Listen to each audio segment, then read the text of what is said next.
je me retrouve dans mon assemblée avec des gens qui ne veulent pas persévérer.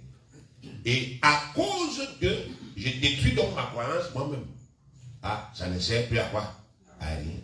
Au lieu de continuer dans les décisions, les bonnes décisions que j'avais prises, amen, je décide de tuer ça. Donc, les gens qui ont décidé d'être des mauvais croyants vont réussir à tuer ma croyance positive. Et le fait de renoncer à être comme les premiers apôtres, ce n'est pas ça qui va m'amener de bons chrétiens. Amen. Par contre, même si je vois que les gens ne sont pas réceptifs et je continue, Dieu va m'amener d'autres personnes. Il va dire, il y a un bon serviteur là-bas. Il ne peut pas rester là. Il a de très bonnes choses à donner gratuitement et il n'y a personne pour recevoir. Si les gens qui sont à côté de lui ne veulent pas recevoir, je m'avais chercher des gens comment ailleurs.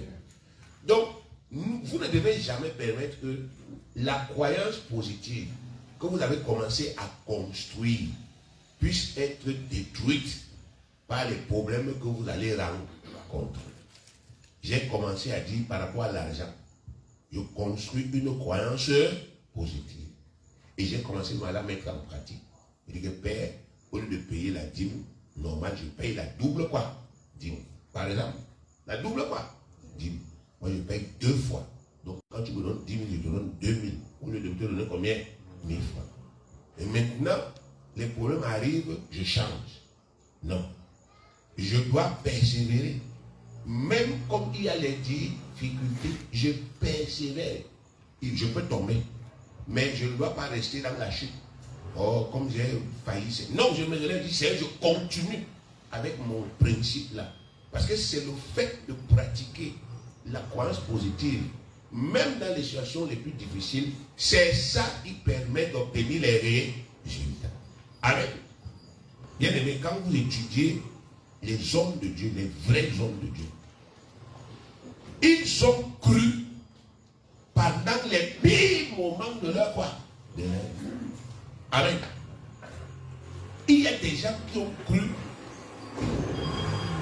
pendant la maladie. Je ne sais pas si vous imaginez ce que ça veut dire. Vous connaissez le récit de Jean chapitre 5. 38 ans de quoi? De maladie. Il a cru pendant qu'il souffrait. 38 ans de souffrance, de maladie. 38 ans de foi. Amen. Et il a obtenu une guérison sans précédent.